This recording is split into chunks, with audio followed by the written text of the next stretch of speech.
하루의 끝자락에서 만나는 아루TV. 조선시대를 살아가던 약한 인간들의 처연한 생존 본능을 보여주는 김삿갓 시리즈 6번째 이야기입니다. 술래기에 목숨 건 김삿갓. 무하향을 떠난 김삿갓은 어김없이 방랑의 길을 걸었지요. 그러나 오늘은 어제와 달리 마음 한구석이 텅 비어 있었습니다. 아무리 산천의 빛과 바람을 바라보아도 어제의 감흥은 조금도 살아나지 않았지요. 어째서 이럴까? 단지 호주머니가 비었다는 이유 하나로 이토록 마음이 메말라 버린단 말인가? 그는 문득 대학의 구절 하나를 떠올렸습니다. 마음이 없으면 보아도 보이지 않고 들어도 들리지 않으며 먹어도 그 맛을 모른다. 참으로 그러했습니다. 눈은 풍경을 보되 마음은 허공을 보고 귀는 바람을 듣되 마음은 고요를 듣지 못하며 입은 밥을 씹되 마음은 허기를 삼키고 있었습니다. 그는 다시 한 구절을 떠올렸지요. 마음이 가까우면 천리도 지척이요. 마음이 멀면 지척도 천리다. 결국 사람의 주인은 육신이 아니라 마음이 아니던가. 어제 본 산과 물이 하루 만에 달라졌을 리 없다. 산은 그 산이고 물은 그 물이다. 그러나 어제는 아름답게 보이던 풍경이 오늘은 한 점 감흥도 없는 것은 오직 비어버린 호주머니 때문이 아니겠는가. 그는 헛웃음을 터뜨리며 중얼거렸습니다. 허허, 금강산도 식후경이라 하더니 그 말이 괜히 생긴 게 아니구나. 그 몇 푼의 돈 때문에 마음이 흔들리는 자신이 한없이 초라하고 치사스러워 보였습니다. 나란 놈이 결국 돈 한 줌에도 흔들리는 그런 인간이었던가. 이 주제에 세상을 떠돌며 풍류를 논하겠다고 나섰단 말인가? 그는 걸음을 멈추고 하늘을 바라보았습니다. 마음이 주인이라면 그 마음은 도대체 무엇인가? 결국 만가지 욕망의 근원이 바로 마음이 아니겠는가? 선사들이 마음을 비워야 진리를 본다고 한 말이 떠올랐습니다. 그때 문득 떠오른 것은 원효대사의 일화였습니다. 당나라로 불법을 배우러 가던 길, 밤이 되어 공동묘지에서 노숙하던 원효가 갈증이 나 바가지 속 물을 떠마셨더니 그 물맛이 참으로 시원하였습니다. 다음 날 아침 원효는 자신이 마신 물이 해골 속에 고여있던 썩은 물이었다는 사실을 깨달았지요. 그리고는 구역질이 치밀어 도저히 견딜 수가 없었습니다. 그러나 바로 그 역겨움 속에서 그는 문득 깨달았습니다. 마음이 일어나면 세상의 모든 것이 분별로 갈리고 마음이 멈추면 그 분별이 사라져 만물이 하나가 된다고 말이지요. 그것이 바로 망고의 진리였습니다.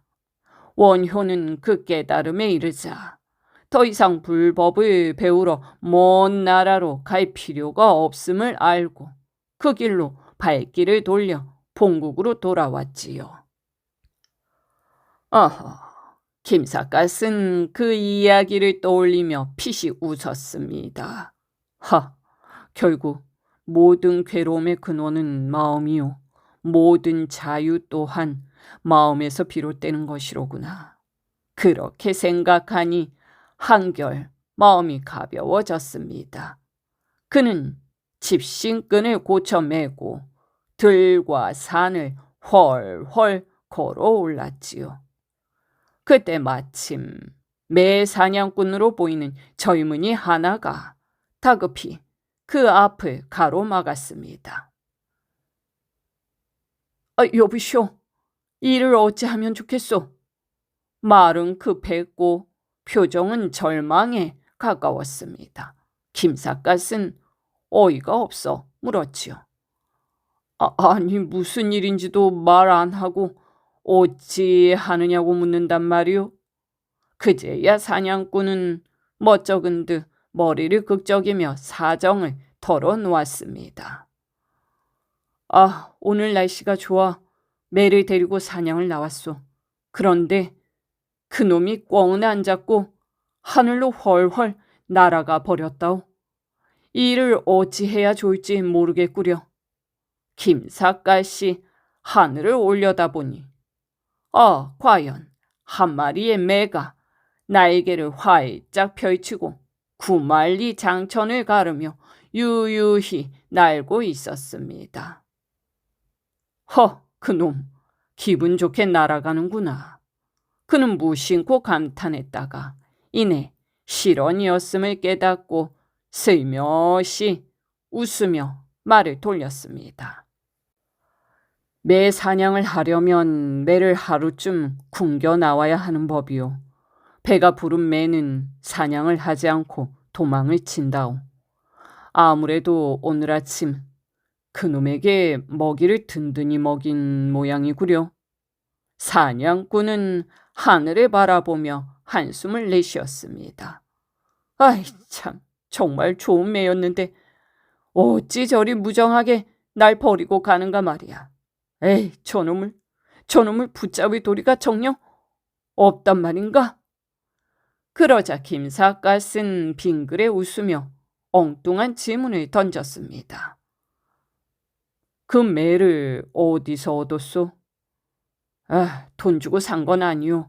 작년 여름 내가 직접 산에서 잡은 놈이지요. 그러니 어찌 정이 안 들었겠소? 김삿갓은 고개를 끄덕이며 말했습니다. 좋소. 그렇다면 내가 매를 불러올 방법을 일러주리다. 그대로 한번 해보시오.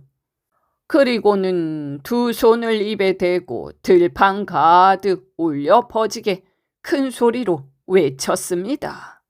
산에서 얻었는데 산에서 잃었으니 산에 가서 물어보아 산이 대답하지 않거든 그 산을 당장 잡아오렸다.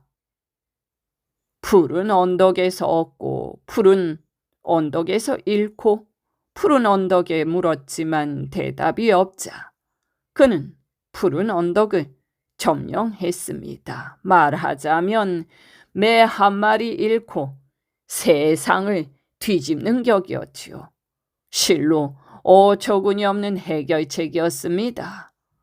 매를 잃고 야단법석을 떠는 사냥꾼을 향한 김삿갓의 특유의 풍자요, 세상을 향한 가벼운 비웃음이었습니다. 그러나 순진한 사냥꾼은 그 뜻을 알아들을 리가 없지요. 그는 눈을 동그랗게 뜨며 물었습니다. 아니, 산을 잡아온다니 도대체 산을 어떻게 잡는단 말입니까? 그러자 김삿갓은 태연하게 대답했지요. 산을 잡아올 수 없다면 직접 산에 들어가 무릎을 맞대고 단판을 지으시오. 그 이상은 나도 잘 모르겠소. 나머지는 그대가 알아서 하시오. 그 말을 남기고 김삿갓은 가벼운 걸음으로 길을 떠났습니다. 얼마나 걸었을까? 그 길 끝엔 문득 눈길을 끄는 간판 하나가 보였지요.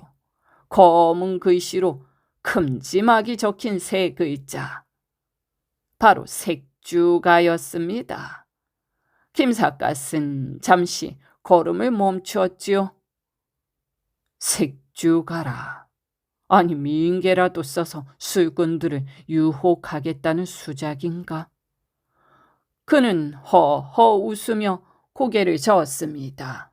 술값 낼 돈은 없었지만 왠지 입안이 텁텁하고 술 생각이 아주 간절하였지요.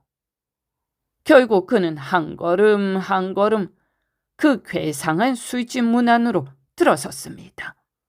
문턱을 넘자마자 저편에서 왁자지껄 웃음소리가 터져나왔지요.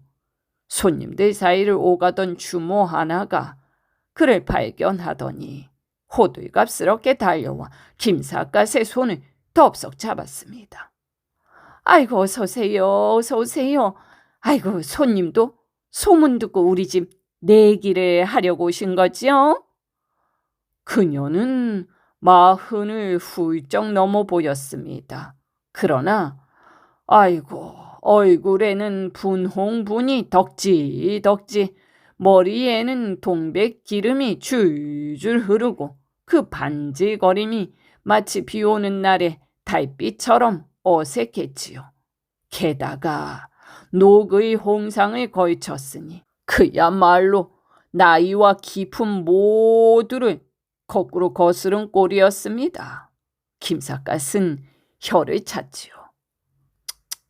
아휴, 세상에. 저렇게 근거 없는 자신감을 가진 사람도 있나? 꿈에 나타날까 무섭군. 그가 자리에 앉자 주모는 희죽 웃으며 물었습니다. 아니, 손님은 정말 소문도 모르고 오셨어요? 김삿갓은 능청스럽게 되물었지요. 아니, 뭐 소문이라니. 내 귀가 좀 어두워서 못 들은 것 같소? 아이, 그보다 내 눈에는 저 간판이 더 요상해 보이는데 색주가란 말, 그게 도대체 무슨 뜻이오? 주모는 눈을 가늘게 뜨며 비웃듯 말했습니다. 아니, 그것도 몰라요? 색주가란 계집과 술이 함께 있는 집이란 뜻이지요. 아유, 참, 난 놓고 기억자도 모르는 양반이 왔네. 그녀는 그렇게 허리를 흔들어대며 깔깔 웃었습니다. 주모는 무식하기가 발바닥 같아 손님에게 대한 말버릇조차 제대로 가려 할 줄 몰랐지요. 아, 그러면서도 참, 자기 딴에는 천하의 절색인 양 꼬리를 치고 있으니 그야말로 삶은 소가 웃다가 꾸러미가 깨질 노릇이었습니다. 김삿갓은 일부러 모르는 체하며 물었지요. 어허, 내가 글을 좀 배우긴 했지만 똑똑히 배우지 못해서 그런지 색주가라는 말의 뜻을 잘 모르겠구먼. 계집과 술이 함께 있는 집이라 한다면 술은 보이는데 계집은 도통 보이질 않으니 이게 무슨 영문이요? 하하, 그 말에 주모의 얼굴이 확 달아올랐습니다. 분함이 북받치듯 입술을 삐죽 내밀며 대꾸했지요. 아니, 뭐요? 손님 눈은 뭐 눈이 아니고 옹이 구멍인가요? 아, 이렇게 고운 미인이 눈앞에 쫙 있는데 계집이 없다니, 계집이 없다니. 그게 무슨 모의상식한 소리요? 그 말에 김삿갓은 그만 껄껄 웃음을 터뜨렸습니다. 하하하하하. 아, 그대가 이 집의 주모였단 말이오. 나는 하늘에서 내려온 선녀인 줄만 알았소. 그렇다면 하늘이 내린 술이나 한 잔 어서 내오시오. 그러나 주모는 뜻밖에도 고개를 단호히 저었습니다. 아니요, 그건 안 되지요. 우리 집에는 약속이 있습니다. 사전에 내기를 정하지 않으면 술은 뭐 한 잔도 내놓을 수 없는 것이지요. 김삿갓은 잠시 어리둥절한 표정을 짓다가 능청스럽게 물었습니다. 아니, 술 한 잔에 무슨 약속이 필요하단 말이오? 그런 조항은 주모 법전에도 없는 줄 아오만. 주모는 발장을 끼고 콧방귀를 뀌었습니다. 아이, 우리 집은 좀 다르지요. 술을 파는데도 두 가지 방법이 있거든요. 술 파는데 무슨 방법이 따로 있단 말이오? 그러면 들어보세요. 첫째는 돈을 먼저 내고 술을 마시는 아주 평범한 방법이 있고요. 둘째는 내기를 해서 이기면 술을 공짜로 얻어먹는 방법이 있지요. 하지만 지면 술값을 세 잔치 내야 한답니다. 어떻게 하시겠어요, 손님? 돈으로 하실래요? 내기로 하실래요? 김삿갓은 순간 난감했습니다. 하차는 이런 계집과 쓸데없는 내기를 하자니 자존심이 상하기도 하고, 아이, 그렇다고 호주머니에는 바람만 가득 찬 형편이니 이런 선택의 여지가 없었습니다. 김삿갓은 속으로 피시 웃었지요. 그래, 그 마침 잘 되었다. 내기를 해서 공짜 술이나 얻어먹자. 무슨 재주를 부린다 한들 저 돌대가리 같은 계집에게 내가 지기야 하겠는가. 그의 마음속에는 이미 신바람이 일기 시작했습니다. 술을 마실 수 있다는 생각만으로도 입안이 바싹 말라왔지요. 좋소. 이왕이면 내기를 하자고. 어떤 내기인지 방법을 자세히 말해보시오. 주모는 기다렸다는 듯이 눈에 불을 켜고 말했습니다. 그렇다면 내 설명을 잘 들어보시오. 우선 술을 한 잔 따라 놓고 제가 손님께 말재주를 부릴 겁니다. 그러면 손님은 그 말에 어울리는 대답을 즉석에서 해야 하지요. 만약 말을 잊지 못하면 손님이 지는 겁니다. 김삿갓은 고숨을 쳤습니다. 허허허, 아니 별로 어려운 내기는 아니구려. 내가 오늘은 일진이 아주 좋은 날인가 보.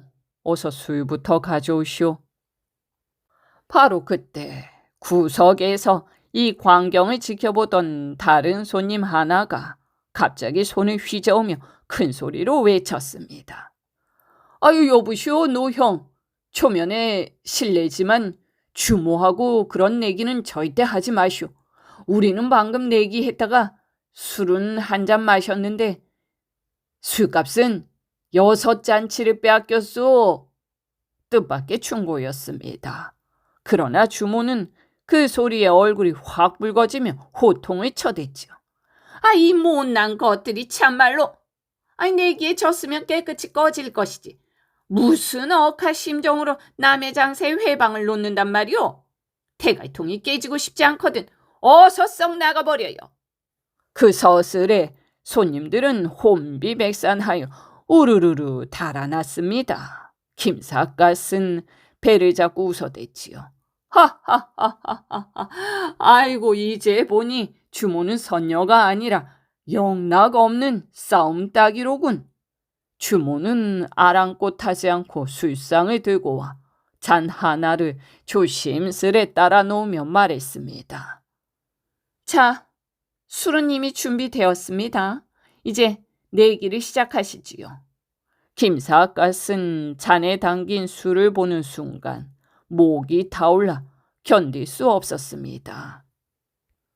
그는 내기를 시작하기도 전에 잔을 덥석 들어 단숨에 들이켰지요.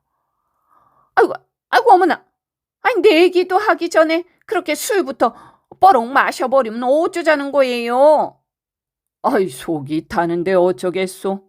내기 후에 마시나 먼저 마시나 같은 소리 아닌가? 그러자 주모는 혀를 차며 손가락을 흔들어 댔습니다. 좋습니다. 하지만 명심하십시오. 내기에 지면 술값은 석잔값이요. 김삿갓은 허리를 펴고 큰 소리로 웃었지요. 하하하하. 걱정하지 마시오. 오늘은 내가 술을 공짜로 마실 팔자요. 어서 내기나 시작하자고. 주모는 입가에 미소를 머금고 잠시 허공을 응시하더니 눈을 반짝이며 입을 열었습니다. 먼저 오동나무 열매는 동시동시 그와 똑같은 말을 하나 더 말해보세요. 김삿갓은 턱을 쓸며 피시 웃었죠. 그게 내기요? 그럼 이렇게 하지요. 보리 뿌리는 매끈매끈 어떻소? 허허, 그러자 주모의 눈이 동그래졌습니다. 어머나, 아이고 손님 대답이 제법이시네요. 그럼 두 번째 문제 들어갑니다. 오리란 놈은 십리를 가도 오리, 백리를 가도 오리라 하는데 그건 무슨 이치지요? 김삿갓은 소리내 웃으며 잔을 기울였습니다. 그건 마치 할미새가 어제 낳아도 할미새, 오늘 낳아도 할미새라 하는 것과 같은 이치지. 주모는 입을 벌리고 잠시 머뭇거리다 또 다른 문제를 던졌습니다. 그러면 새장구는 새 것도 새장구, 낡은 것도 새장구라 부르는 건 무슨 이치지요? 김삿갓은 가볍게 웃으며 대꾸했습니다. 하하, 복은 동쪽에 있어도 복이요, 서쪽에 있어도 복이라 하는 것과 같지 않겠소? 그의 답이 막힘이 없자 주모는 초조한 기색을 감추지 못했습니다. 그러다 이번에는 미묘한 표정을 지으며 마지막 승부수를 던졌지요. 아휴, 그래요? 그럼 이건 어때요? 창으로 창을 찔렀으니 그 구멍을 창구멍이라 해야 할까요? 아니면 창구멍이라 해야 할까요? 김삿갓은 허허 웃으며 잔을 내려놓았습니다. 허허, 그런 이야기는 수도 없지요. 눈이 눈에 들어가 눈물이 나니 그걸 눈물이라 해야 할까? 아니면 눈물이라 해야 할까? 주모의 정답을 듣고 싶구려. 주모는 그제야 손을 번쩍 들며 외쳤습니다.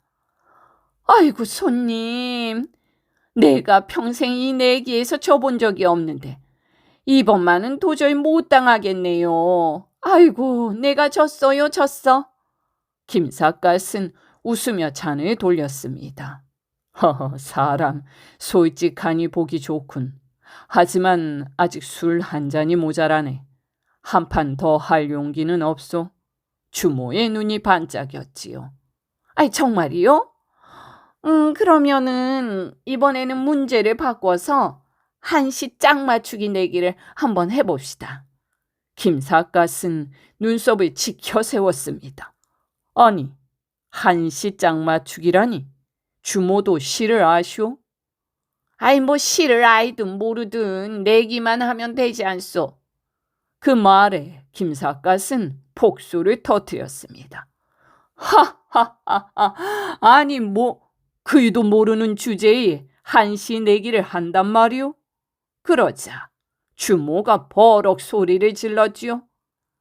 내가 모르긴 뭘 몰라요. 서당에서 3년 동안 부엌대기 노릇을 했더니 백수문을 통째로 외웠는데. 하하하하, 그야말로 서당께 3년이면 붕어를 읊는다더니 딱 그 짝이로구먼. 하지만 백수문을 외운다고 한시까지 되는 건 아니지 않소. 주모는 아랑곳하지 않고 의기양양하게 말했습니다. 알거나 모르거나 잔말 말고 내기나 합시다, 내기나.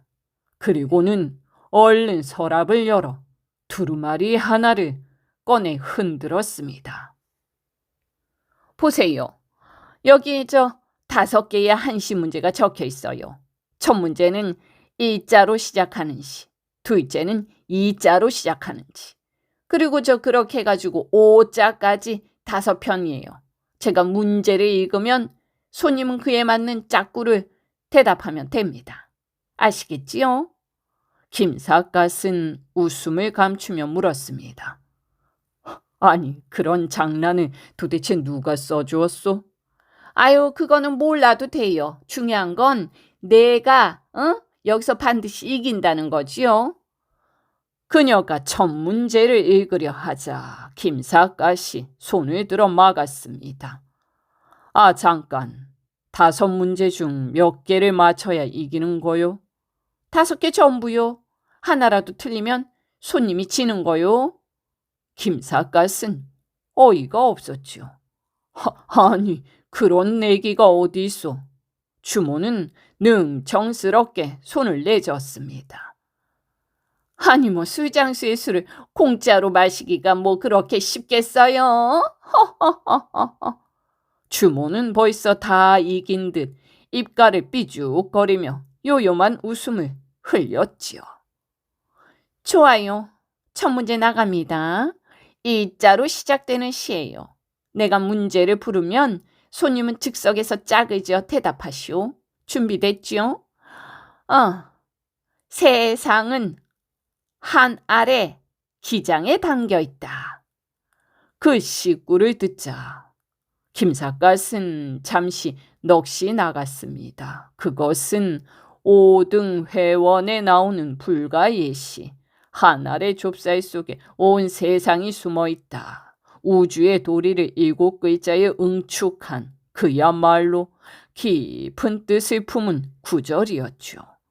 그는 감탄을 삼키며 물었습니다. 아니, 주모, 누가 그토록 심오한 시를 알려주었소? 주모는 콧대를 세우며 한껏 여유롭게 대꾸했지요. 아이 뭐 그거는 알 필요 없어요. 대답을 못하면 그냥 손을 드셔요. 김삿갓은 빙긋 웃으며 고개를 끄덕였지요. 하하, 좋소. 그럼 들어보시오.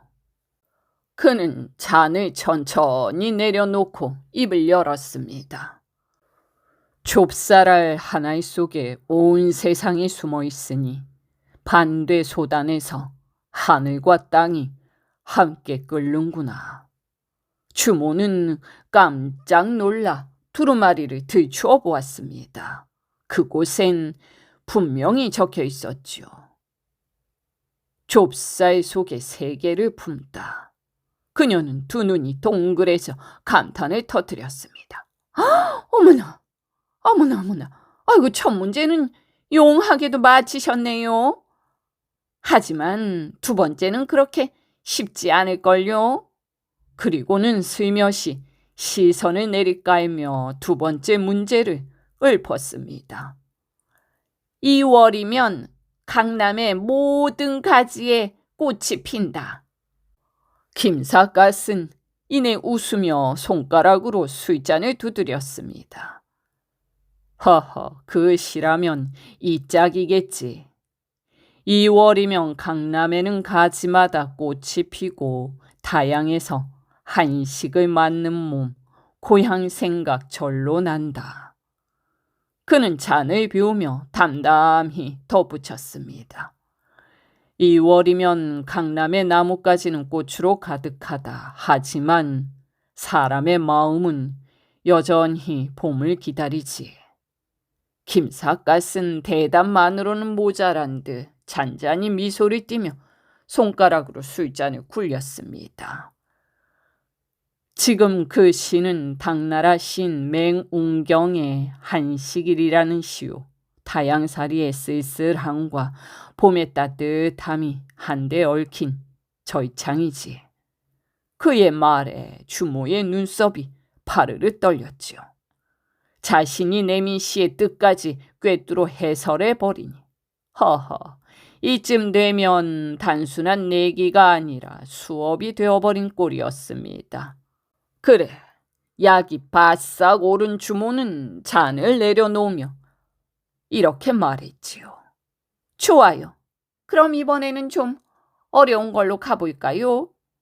그리고는 고개를 비틀며 세 번째 문제를 읊었습니다.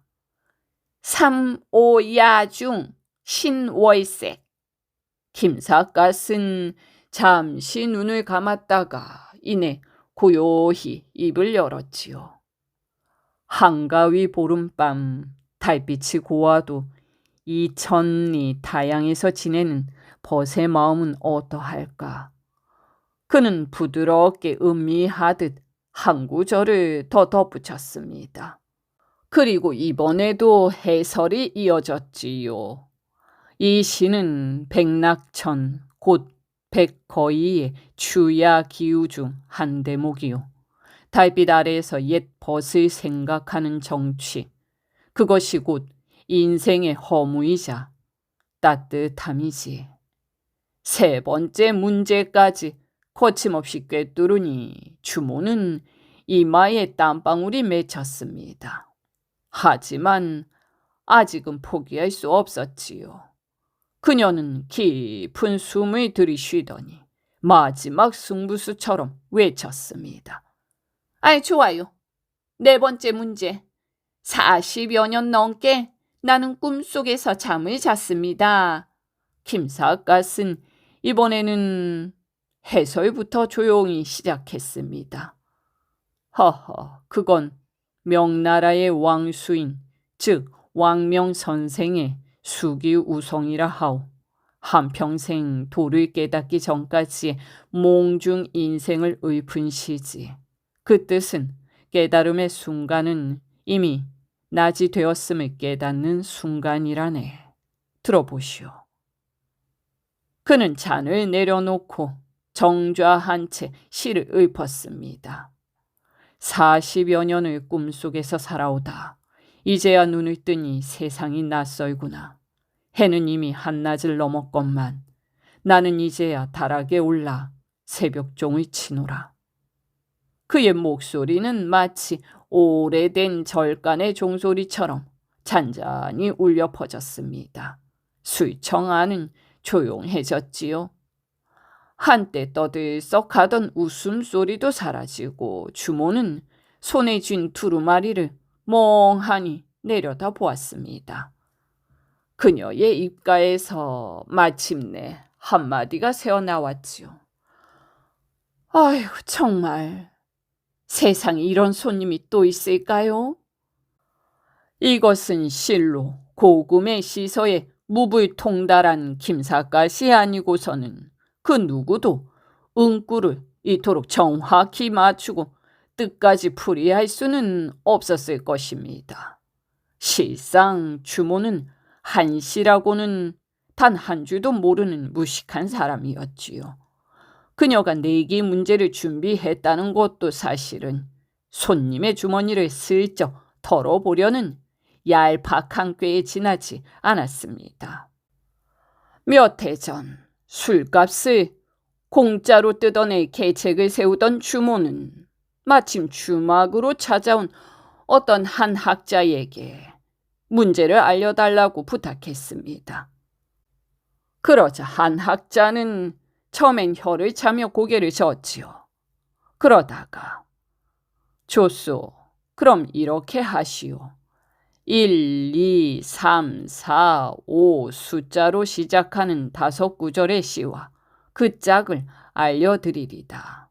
이걸로 내기를 걸면 웬만한 선비들은 첫 문제에서 이미 손을 들 거요. 혹여 3시나 4까지 맞히는 사람이 있다면 그 자는 우리 조선의 이태백이라 불러야 할 것이요. 그러자 그녀의 머릿속에는 이미 돈 냄새가 풍기고 있었습니다. 하지만 뜻밖에도 김삿갓이 문제를 듣자마자 척척 거침없이 내 문제를 풀어낸 것이었지요. 허허, 한 구절도 막힘이 없었고 뜻풀이마저 완벽했습니다. 주모는 처음에는 놀라고 이내는 넋을 잃었어요. 이제 내기의 승패 따위는 중요하지 않았습니다. 그녀의 눈에는 어느새 술꾼이 아니라 진짜 선비, 아니 세속을 초월한 한 시인의 모습이 비치고 있었지요. 주모는 감격에 겨운 눈으로 김삿갓을 바라보며 중얼거렸습니다. 아유, 손님이 그렇게까지 한시에 밝은 분인 줄은 내가 정말 몰랐습니다. 김삿갓은 시큰둥하게 대답했습니다. 아니, 아니 뭐 내기를 하다 말고 찬사를 그렇게 늘어놓고 있어. 5문제 중 5로 시작되는 시 하나가 남아있지 않소? 그 문제까지 맞춰야 비로소 술을 공짜로 얻어먹게 되는 것이 아니겠소. 어서 내시오. 아이, 손님은 한시에 그토록 자신이 있으셔요? 아니 뭐 자신이 있든 없든 이미 시작한 내기가 아니오. 끝을 보지 않으면 선비의 체면이 뭐가 되겠소? 그러자 주모는 잠시 망설이다. 아유, 뭐 좋습니다. 저기 근데 단 이번 마지막 문제를 틀리면 술값은 석장값이 아니라 6장값으로 받을 테니 그 점은 잊지 마셔요. 김삿갓은 그 말을 듣고 잠깐 눈썹을 찌푸렸습니다. 그러나 이미 물러설 수는 없었지요. 그는 잔을 비우며 태연히 말했어요. 아니 처음부터의 약속이요. 이왕 내기를 하는 김에 오늘은 끝장을 보지. 그의 말에 주모는 곧장 문제를 내는 대신 의미심장하게 말했습니다. 아이, 근데 참, 손님, 사실은 지금까지 내 문제를 너무도 기가 막히게 맞춰주셔가지고 내 마지막 문제를 내기가 두려워요. 아니 두렵다니? 그건 또 무슨 말이오? 마지막 문제까지 맞춰버리면 술값을 못 받게 될까봐 걱정된다는 건가? 그러자 주모는 갑자기 얼굴빛이 달라졌습니다. 그녀는 조금 상기된 목소리로 단호히 말했죠. 아이, 그런 뜻이 아니고요. 손님이 생각하듯 뭐 나는 그렇게 돈밖에 모르는 여자는 아니에요. 피도 눈물도 없는 그런 사람이 아니란 말이죠. 뜻밖의 말에 김삿갓은 어리둥절한 얼굴로 눈을 가늘게 떴습니다. 아니, 주모가 돈만 아는 여자가 아니라니 그건 또 무슨 말이오? 술은 한 잔만 따라놓고 술값은 석장값을 받으려던 사람이 아니오? 그런데 돈을 모른다니 그게 말이 되는가? 주모는 잠시 고개를 숙였다가 아휴, 그래요. 못난 사내들에게 돈을 뜯어내려는 건 내 술책이지요. 하지만 손님은 달라요. 손님을 보고 있자니 그런 속된 내기가 더 이상은 부끄러워요. 그녀의 말투에는 솔직한 감정이 묻어 있었습니다. 김삿갓은 잠시 침묵하다가 미소를 지었지요. 그대의 속마음이 어떻든 이미 내기를 시작했으니 끝은 봐야 하지 않겠소? 아직 5자로 시작하는 문제가 남았잖소. 주모는 고개를 저으며 조용히 말했습니다. 아휴, 이젠 그럴 순 없어요. 손님 같은 분께 더 이상 내기를 거는 건 내 예의가 아니란 말이오. 이제 승부는 끝났어요. 그녀는 술병을 들어 술 한 잔을 따르고는 잔을 두 손으로 김삿갓 앞에 내밀었습니다. 아유, 이거는 돈을 받고 파는 술이 아닙니다. 손님을 존경하는 마음에서 드리는 술이니 꼭 받아주셔요. 김삿갓은 주모가 내민 잔을 거리낌 없이 받아 들이켰습니다. 입가에 미소를 머금은 채 한 모금에 털어넣으며 능청스럽게 말했지요. 한 잔 더 먹고 싶다 했더니 마침 잘 되었구려.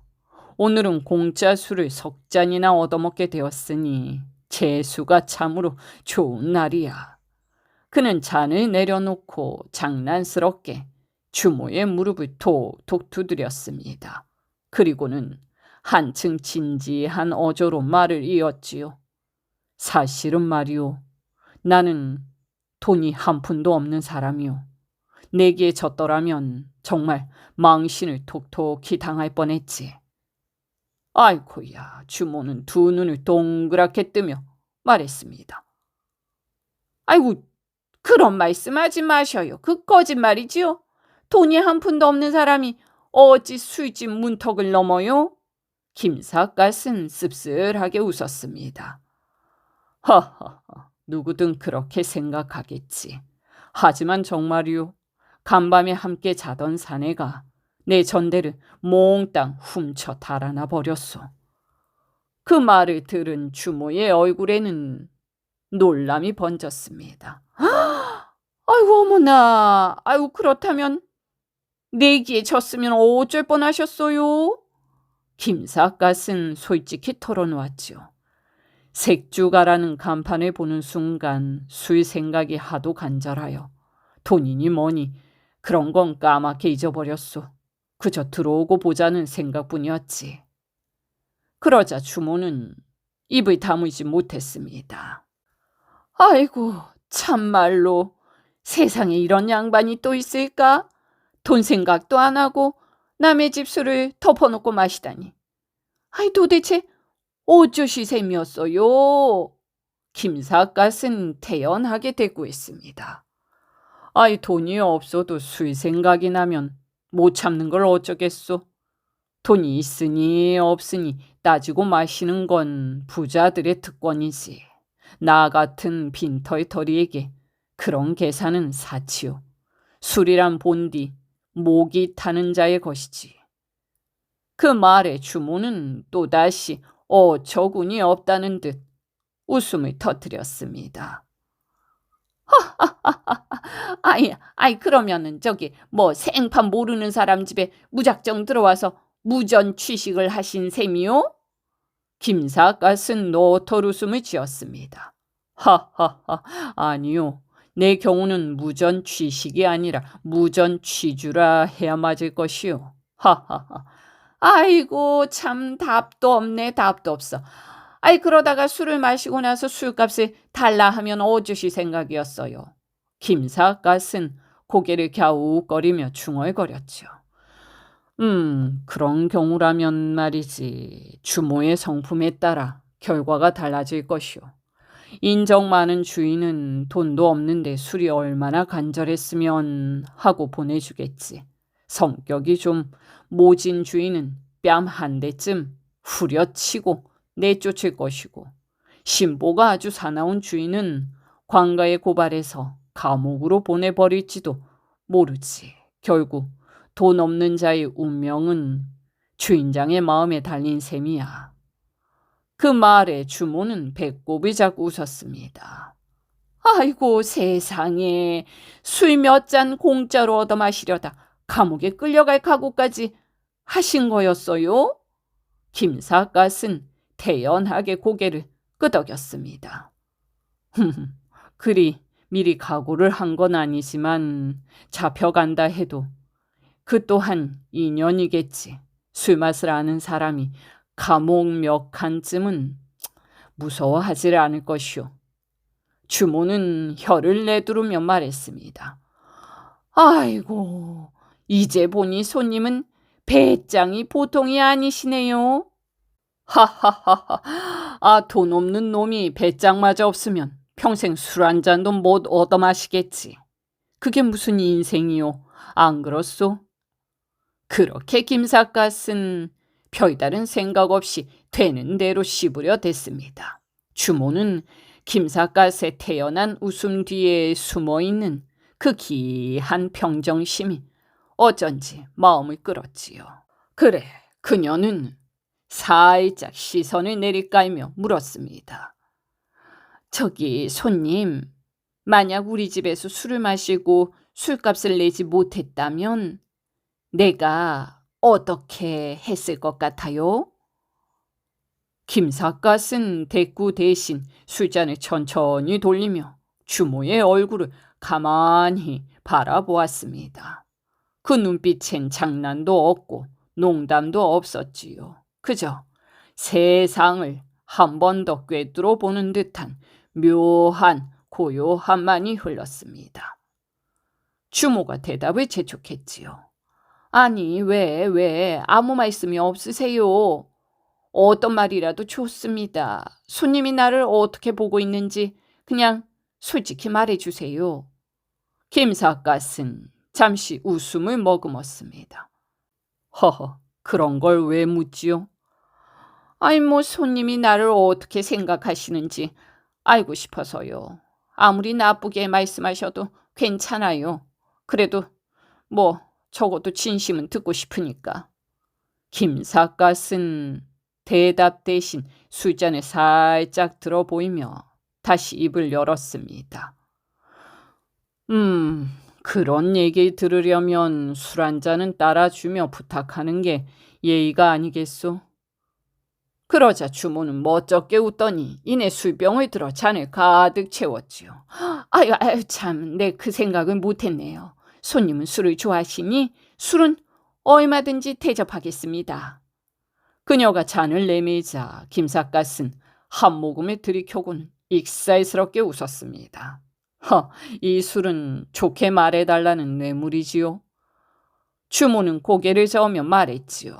아유, 아니에요. 이거는 그냥 제 마음이에요. 그저 손님이 나를 보고 느낀 소감을 진심으로 듣고 싶을 뿐이지요.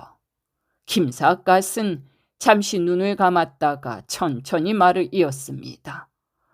그렇다면 솔직히 말하리다. 나는 천만다행히 내게 이겨서 그렇지 만약 졌더라면 돈이 없다고 했을 때 주모는 인정사정 없이 관가에 고발해서 나를 감옥에 보냈을 거라 생각했소.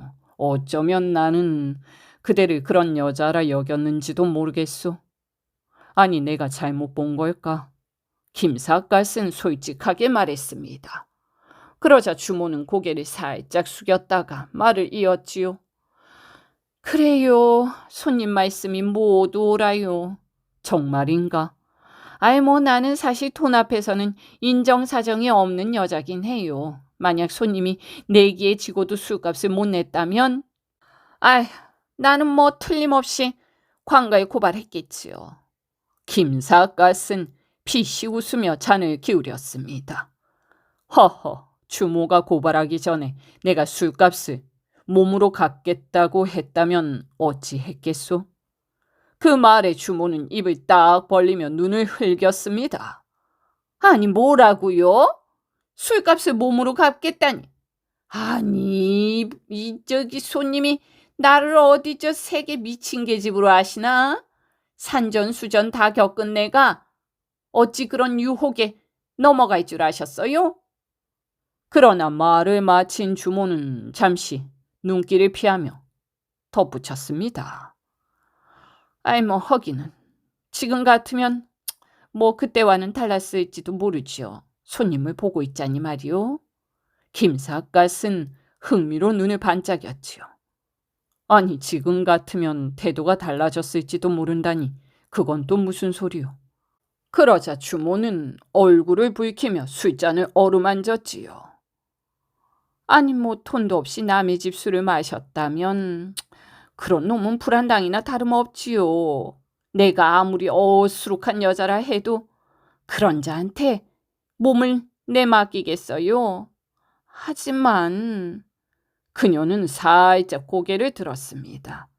손님은 달라요.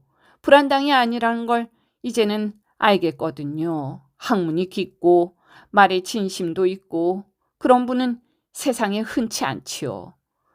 그러니 이제는 나도 손님을 대하는 태도가 달라질 수밖에 없습니다. 김삿갓은 웃음을 터뜨렸어요. 하하하하, 오늘따라 글로 먹고 사는 보람이 있군 그려. 그건 그렇고 주모는 어쩌다 돈밖에 모르는 사람이 된 것이오? 그 물음에 주모는 갑자기 표정을 가라앉히며 한숨을 내쉬었습니다. 아이 뭐 나도 처음부터 그런 여자는 아니었어요. 젊을 땐 남들처럼 꿈도 많고 사랑도 하는 여자였죠. 하지만 사내 놈들한테 하도 많이 속고 나니 결국 악녀가 되고 말았어요. 김삿갓이 잔을 내려놓으며 물었습니다. 아니 그토록 많이 속았단 말인가? 주모는 쓸쓸히 미소 지었지요. 아휴 한두 번만 속았으면 웃어 넘겼을 거예요. 하지만 6번을 속았으니 내 마음도 돌덩이처럼 굳어버렸죠. 김삿갓은 흥미로운 듯 잔을 기울이며 말했습니다. 아니 6번이나 그 사내놈들한테 속은 사연이라는 게 잠옷 내 흥미롭구려. 이왕이면 한번 들려주는 게 어떻겠소? 주모는 잠시 생각에 잠기더니 이윽고 고개를 끄덕였습니다.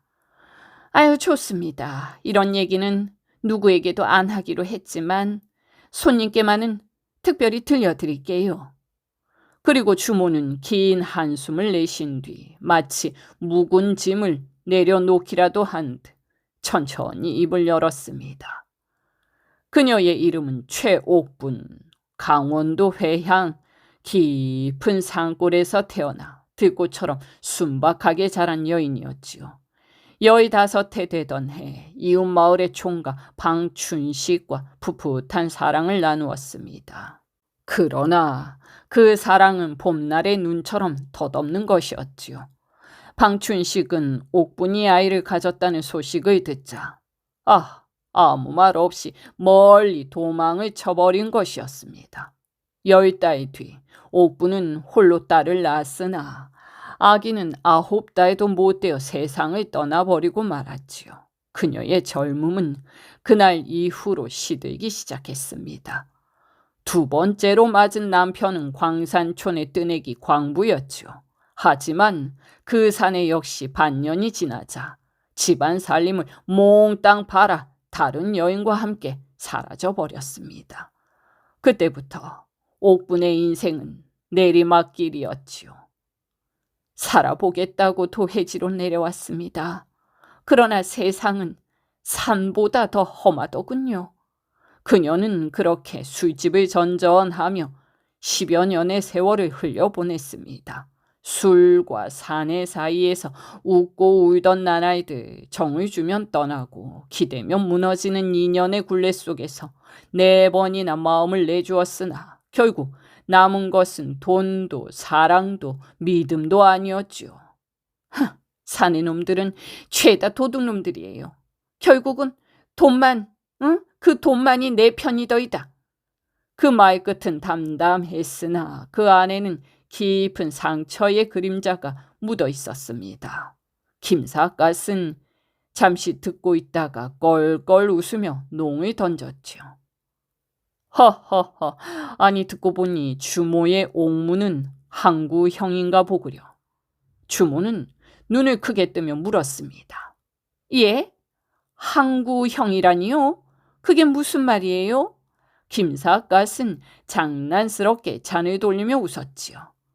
하하, 세상의 묘자리에도 금계포란형, 교룡순천형이 있듯이 여자의 발자에도 형국이 있거든. 그중에 항구형이라는 게 있어. 배들이 항구에 잠깐 머물렀다가 짐을 싣고 떠나듯 그런 여인은 사내들이 다가왔다가도 머무지 못하고 떠나버리는 법이지. 그의 말은 농담이었으나 주모의 얼굴에는 어딘가 숙연한 기색이 스쳤습니다. 잠시 침묵 끝에 그녀는 조용히 물었지요. 아이, 그럼 나는 평생 그렇게 혼자 살아야 한단 말씀인가요? 주모가 벼랑간 울상이 되는 것을 보면 그 말이 가슴에 깊이 박힌 모양이었습니다. 김삿갓은 여전히 웃음을 머금은 채 말머리를 돌렸지요. 아니 그렇다고 너무 걱정할 건 없소. 아무리 항구형 여인이라도 세상을 잘 살아가는 법은 얼마든지 있는 법이지. 그 말에 주모의 얼굴에 잠시 어둡던 빛이 사라지고 생기가 돌기 시작했습니다. 아이고, 정말이요? 그 방법이란 게 뭔데요? 김삿갓은 잔을 비우며 능청스럽게 웃었습니다. 하하, 비법이라면 비법이겠지. 잘 들어두시오.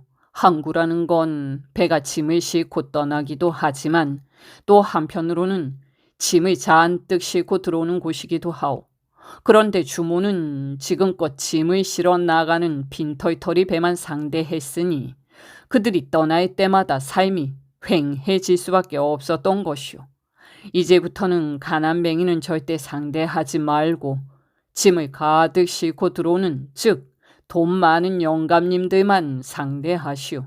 그런 분이 정이라도 주면 자기 재산을 아낌없이 주모에게 부려놓게 될 것이오.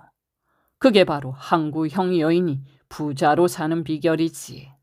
그러자 주모는 두 눈에 반짝이며 손뼉을 쳤습니다. 아이고, 아이고, 아이고. 아이고, 듣고 보니 정말 그럴 것도 같네요. 아니, 손님은 어쩜 그렇게 아는 게 많으세요? 김삿갓은 어깨를 으쓱했습니다. 항구형 여자가 돈 없는 사내를 상대하면 손해밖에 안 남지. 오늘만 봐도 그렇지 않소. 주모는 돈 없는 나 같은 놈한테 술을 팔았다가 술값을 못 받았지 않소. 그러니 이제부터는 꼭 돈 많은 영감님만을 붙잡으시오. 그 말이 끝나기도 전에 문 밖에서 점잖은 목소리가 들려왔습니다. 여보게 주인 계시오. 묵직하면서도 기품 있는 노인의 음성이었지요. 김삿갓이 고개를 돌려 방문을 반쯤 열어보니 의관을 단정히 차려입은 60즈음의 노인이었습니다. 첫눈에도 넉넉한 집안의 사람임이 분명해 보였지요. 김삿갓은 슬며시 미소를 지으며 주모에게 속삭였어요. 이것 보시오. 돈 많은 영감님이 문 앞에 찾아오셨소. 나는 뒷문으로 빠질 테니 이참에 그 영감님을 붙잡아 부자 되는 첫걸음을 떼어보시오. 주모는 당황한 듯 눈을 동그랗게 뜨며 물었습니다. 아이, 돈 많은 영감님이라니요? 손님은 그 사람을 처음 보잖아요. 그 양반이 부자인지 아닌지 어떻게 아세요?